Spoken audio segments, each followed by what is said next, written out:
Today's topic is CPR. CPR is cardiopulmonary resuscitation. इसे basic life support भी कहते हैं. It is also known as basic life support. ये एक emergency life saving procedure है जो कि एक पेशेंट को तब दिया जाता है जब उसे हार्ट अटैक हो जाए या उसकी सांस थमने लगे. ये बॉडी के वाइटल ऑर्गन्स को ऑक्सीजन प्रोवाइड करने में हेल्प करता है. It helps to provide oxygen to vital organs of the body until the help arrives. Indication. CPR कौन से केसेस में दिया जाता है? Cardiac arrest, respiratory arrest, CO2 poisoning, electric shock, airway obstruction and drug reactions. Assessment of CPR. कैसे पहचानें कि CPR की ज़रूरत है? In condition of apnoea. इसमें ब्रीथिंग होने पर लंग्स में कोई मूवमेंट नहीं दिखाई देता है. Absence of pulse. पल्स नहीं चल रही होती है. डायलेटेड पिपल. आँखों की पुतली डार्क होने लगती है. अनकॉन्शियसनेस. पेशेंट बेहोश है. इन अबव कंडीशंस में CPR देने के लिए फॉर्मूला है ABC. A यानी एयरवे, B यानी ब्रीथिंग एंड C यानी compression. Sequence of giving CPR depends on the formula of ABC. Let us see. A. How to make airway clear. हम सांस का रास्ता कैसे बनाएं? क्योंकि जीवन जीने के लिए ऑक्सीजन की ज़रूरत होती है.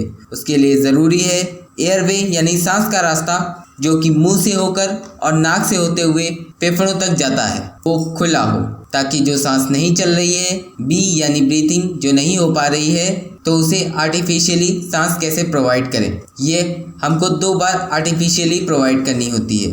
उसके बाद C यानी कंप्रेशन, क्योंकि हम जानते हैं हमारा दिल ही पूरी बॉडी को ब्लड सप्लाई करता है और इस सप्लाई को जारी रखने के लिए अचानक रुक गए दिल को अपने हाथ से कैसे चलाएं. उसके लिए सबसे पहले हमें ये देखना है कि पेशेंट जो ज़मीन पर अचानक गिर गया है वो होश में है, उसका दिल और सांस चल रही है या नहीं. उसके लिए सामने गिरे पेशेंट को हिलाकर पूछना है. अगर वह कोई रिस्पांस नहीं करता तो उसकी पल्स चेक करनी है. पल्स अगर फील नहीं हो रही है तो पेशेंट की गर्दन पर लाइनेक्स के लेफ्ट साइड में कैरोटिड आर्टरी को चेक करना है कि दिल की धड़कन चल रही है या नहीं. अगर नहीं फील हो रही तो इसका मतलब है कि पेशेंट को हार्ट अटैक हुआ है.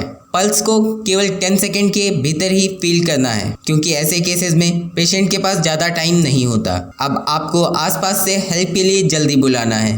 फिर जब तक हेल्प नहीं आ जाती तब तक पेशेंट को ज़िंदा रखने के लिए हमें CPR देना है, क्योंकि अगर CPR नहीं दिया गया तो जैसा कि हम जानते हैं पेशेंट को ऑक्सीजन नहीं मिल रही है और ना ही उसके माइंड को ऑक्सीजन मिल रही है, तो माइंड काम करना बंद कर देगा और धीरे धीरे बॉडी के सभी ऑर्गन्स काम करना बंद कर देंगे, क्योंकि पूरी बॉडी का कंट्रोल माइंड से ही होता है.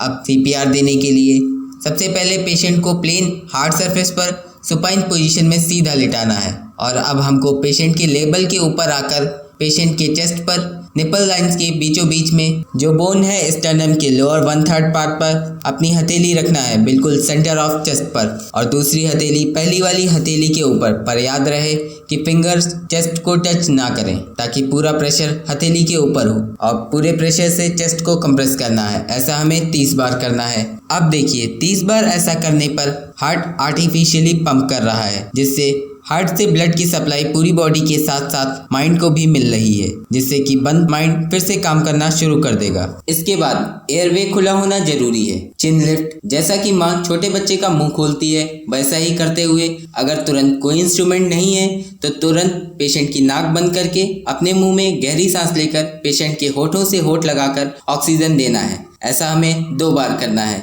इस तरह ऑक्सीजन पेशेंट के लंग तक पहुंचेगी और लंग में जो ब्लड की सप्लाई चेस्ट कंप्रेशन से हो रही है उसमें अब ये ऑक्सीजन मिलकर पूरी बॉडी में सप्लाई होगी. अगेन 30 बार चेस्ट कंप्रेशन करने के बाद 2 बार सांस देनी है. ऐसा 5 बार करना है.